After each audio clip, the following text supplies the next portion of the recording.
पहले हमास, फिर हिजबुल्लाह, इसके बाद हूथी और अब इजराइल से भिड़ने के लिए लेबनान पहुंच चुकी है बेहद खतरनाक और एलीट फोर्स इमाम हुसैन ब्रिगेड।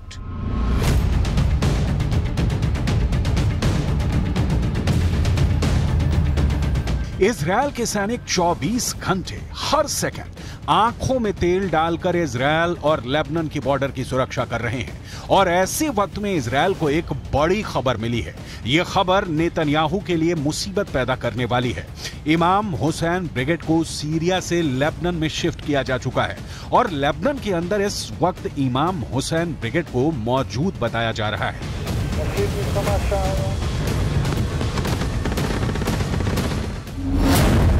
यह दावा इजराइल डिफेंस फोर्स के अरबी भाषा के प्रवक्ता अविचाई अद्राई ने एक ट्वीट के जरिए दी है। ट्वीट में लिखा गया है कि हाल के हफ्तों में इजराइल के खिलाफ हिजबुल्लाह के बुरी तरह से फेल होने के बाद अब इमाम हुसैन ब्रिगेड सीरिया से लेबनान आ गई है और इसका लीडर जुल्फिकार है।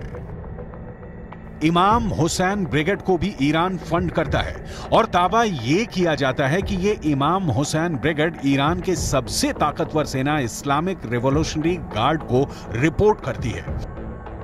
इमाम हुसैन ब्रिगेड का सीधे लेबनान में पहुंचना गुरुवार को लेबनान से एक बार में लगातार 19 हमले और फिर शुक्रवार को हिजबुल्लाह के चीफ नसरुल्लाह की फायर ब्रांड स्पीच से साफ है कि मिडिल ईस्ट में अमेरिका और इजराइल के लिए खतरा बढ़ गया है।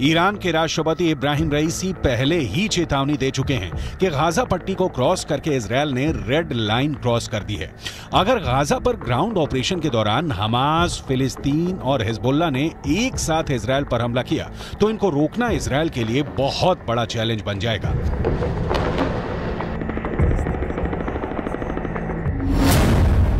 गाजा में हमास के लड़ाकों की तादाद 40 से 50 हजार के करीब है।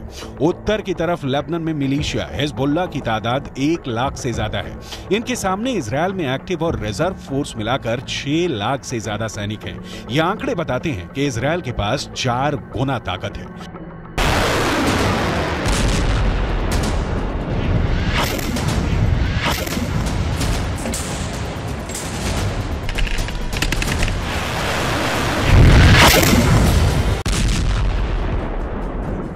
लेकिन हिजबुल्लाह के चीफ नसरुल्लाह से फिर भी अमेरिका घबराता है, क्योंकि नसरुल्लाह के पास अपने ओजस्वी भाषणों के जरिए बड़ा संगठन खड़ा करने की और सैनिकों में जोश भरने की अद्भुत क्षमता है।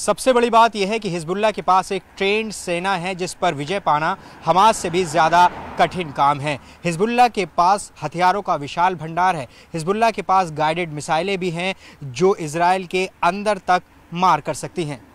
हिजबुल्लाह के पास एंटी टैंक मिसाइलों का बहुत बड़ा जखीरा है, जिसकी वजह से इजराइल को नुकसान भी पहुंचा है।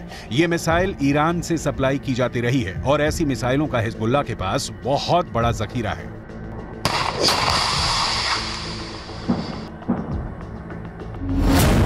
हिजबुल्लाह ने 3 तरह की एंटी टैंक गाइडेड मिसाइल इस्तेमाल की। ये है कॉर्नेट, इसकी रेंज 5 किलोमीटर तक है। ये रूस की मिसाइल है, लेकिन अब ईरान इसका देसी वर्जन देहलाविया तैयार कर चुका है और ऐसी बहुत सी मिसाइल अब हिजबुल्लाह के पास हैं।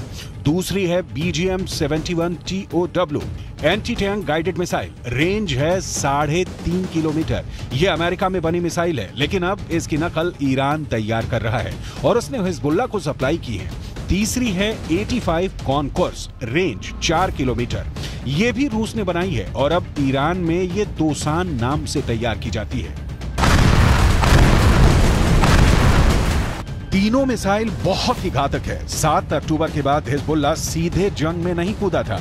इजरायल की तरफ से हिजबुल्लाह को चेतावनी लगातार दी जा रही थी, लेकिन नॉर्दर्न बॉर्डर पर जंग की शुरुआत इजरायल डिफेंस फोर्स की तरफ से की गई, क्योंकि छुटपुट शुरुआती गोलीबारी के बीच सबसे बड़ा और ताबड़तोड़ हमला इजरायल की तरफ से ही किया गया था।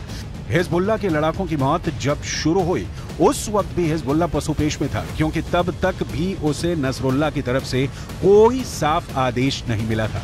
लेकिन जब गाजा के अंदर बैप्टिस्ट अस्पताल पर हमला हुआ और बड़ी संख्या में अस्पताल के अंदर लोगों की मौत हो गई, तब हिजबुल्लाह ने लड़ाई छेड़ दी। हालांकि ये फुल स्केल वॉर अभी भी नहीं है।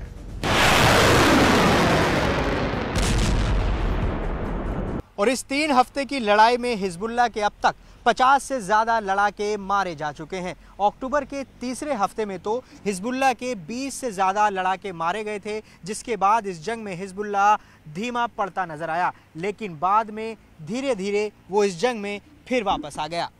ईरान कभी अपनी जमीन पर युद्ध नहीं लड़ेगा, क्योंकि उसके रणनीतिकार बहुत होशियार हैं। ईरान की सरकार यमन, इराक और सीरिया को जमीन का इस्तेमाल करके अमेरिका और इजरायल के ठिकानों पर हमला कर रही है। इन देशों में अपनी जड़ें जमाने के लिए ईरान ने बरसों की मेहनत की है और अब वो उसका फायदा उठाना चाहते हैं। लेबनान एक ऐसा ही देश है जो जंग की चपेट में धीरे धीरे आता जा रहा है। लेबनान के अखबार नहार नेट ने यह रिपोर्ट किया है कि इजरायल ने ब्लीडा इलाके के पूर्वी बाहरी इलाके में फास्फोरस बम से हमला किया है, जिसकी वजह से वहां मौजूद आसपास के जंगलों में भारी आग लग गई थी।